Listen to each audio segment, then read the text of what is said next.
২০২৪-এর গণঅভ্যুত্থানের পর অনুষ্ঠিত জাতীয় নির্বাচনে দেশের মানুষ দুটি ভোট দিয়েছে। ভোট প্রদানের মাধ্যমে মানুষ জুলাই সনদকে স্বীকৃতি দিয়েছে। কিন্তু বিএনপি সরকার গঠন করেই জুলাই সনদকে অস্বীকার করে জনগণের সাথে প্রতারণা, জাতির সাথে গাদ্দারি ও বেইমানি করছে। অনতিবিলম্বে সরকারকে জুলাই সনদ বাস্তবায়ন করতে হবে। অন্যথায় বিগত ফ্যাসিস্ট সরকারকে যেভাবে মানুষ বিদায় করেছে সেভাবে তারা এই সরকারেরও পতন ঘটাবে। জুলাই গণঅভ্যুত্থানের দ্বিতীয় বর্ষপূর্তি উপলক্ষে মাসব্যাপী কর্মসূচির অংশ হিসেবে গাজীপুর জেলা জাতীয় নাগরিক পার্টি এনসিপির আয়োজনে প্রথম পদযাত্রা ও পথসভায় এসব কথা বলেন অনুষ্ঠানের প্রধান অতিথি জাতীয় নাগরিক পার্টির আহ্বায়ক ও বিরোধী দলীয় চিফ হুইপ নাহিদুল ইসলাম এমপি।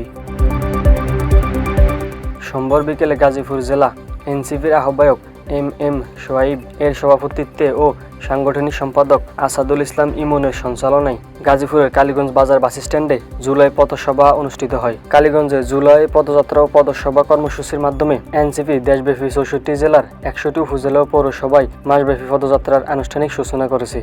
পথসভায় নাহিদ ইসলাম এমপি আরও বলেন, জুলাই গণঅভ্যুত্থানে কার কী ভূমিকা ছিল তা দেশের জনগণ জানেন।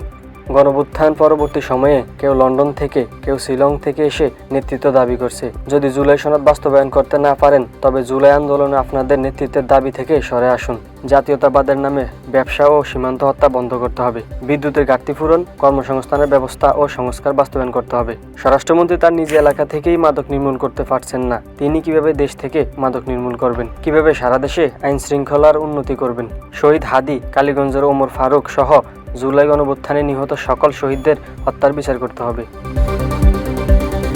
এ সময় জাতীয় নাগরিক পার্টির সদস্য সচিব আখতার হোসেন, উত্তরাঞ্চলের মুখ্য সাংগঠনিক সার্জিস আলম, কেন্দ্রীয় যুগ্ম সংগঠক অ্যাডভোকেট আলী নাসের খান, ঢাকা বিভাগীয় আহ্বায়ক সাইফুল্লাহ হায়দার, গাজীপুর জেলা এনসিপির সদস্য সচিব খন্দকার আলামিন, যুগ্ম সদস্য সচিব ওয়াদুদ খন্দকার, গাজীপুর জেলা ছাত্রশক্তির সদস্য সচিব আব্দুল্লাহ আল মাহিন সহ জেলা, উপজেলা ও পৌরসভার এনসিপির নেতৃত্ববৃন্দ উপস্থিত ছিলেন।